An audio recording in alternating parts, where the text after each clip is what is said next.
কি ডাকছে, শিবলু ভাই গেছে। আমাদের গতকালকে শ্যামপুরে একটা প্রোগ্রাম ছিল, সেই প্রোগ্রামের সভাপতিত্ব মোস্তফা চাচার করার কথা, তাকেও ডাকছে। তো সে সভাপতিত্ব বসে আছে পাশে। আমি বললাম, চেয়ারম্যান সাহেব ডাকছে, আপনার তো ওইখানে যাওয়া দরকার। সে আসার পরে তো সিনিয়র নেতাদের সাথে সময় দিতে পারে নাই, সুতরাং আপনাদেরকে সে বর্তমান নির্বাচন বা প্রেক্ষাপটে গুরুত্বপূর্ণ মনে করে আপনি ডাকছে, আপনি যান।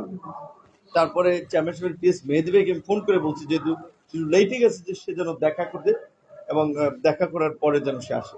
যে ওনারা দেখা করছেন এবং তার আগে আমাদের সাথে যে কথাবার্তাগুলো বলেছেন, প্রকৃত অর্থেই যেটা ওপেনও বলা যায়, আমরা সবসময় বিএনপির ভারপ্রাপ্ত চেয়ারম্যান ছিলেন, এখন পূর্ণাঙ্গ দায়িত্ব পেয়েছেন জনাব তারেক রহমান সাহেবকে মানে অনেক তিক্ত কথা আমরা বলতে পারি। আমি এবং আমার সেক্রেটারি রাশেদ খান, তিনিও আমাদেরকে খুব আপন করে মানে বলবেন, একটা এত বড় সিনিয়র নেতার সাথে কথা বলতে গেলে তো অনেকের ইতস্তত বোধ। আমরা তাকে অনেক কথা বলছি, যেগুলো সাজেশনগুলো, কিন্তু আমরা বলেছি যে আপনি এটা বেদবি নেবেন না, এটা আমরা আপনাকে সাজেশন, আমাদের ব্যক্তিগত অভিমতটা আমরা শেয়ারিং করি।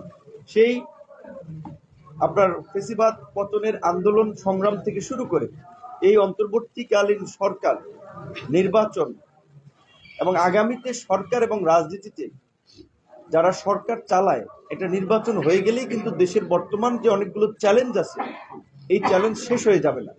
সেটা আমরা পরিষ্কার বলছি। আপনার বাবা জিয়াউর রহমান দায়িত্ব নেওয়ার সময় বলতে গেলে এখানে কিছু উগ্রপন্থী লোকজনের একটা উত্থান হয়েছিল, যার ফলে আন্তর্জাতিক রাজনৈতিক ইকুয়েশন, নানান ঘটনার কারণে কিন্তু জিয়াউর রহমানকে হত্যাকাণ্ডের শিকার হতে হয়েছে।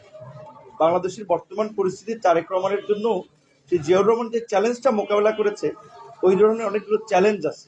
সেই জন্য বলছি যে একটা লিবারেল ডেমোক্রেটিক পলিটিক্স, এবং যেহেতু ইয়ংরা এখানে এই ফেসিবাদ পতনে আন্দোলন সংগ্রাম করে তরুণদের মধ্যে একটা জাগরণ ঘটিয়েছে। গতানুগতিক রাজনীতির বাইরের তরুণরা চিন্তা করতে পারছে, তো তরুণদেরকে আপনার বুঝতে হবে।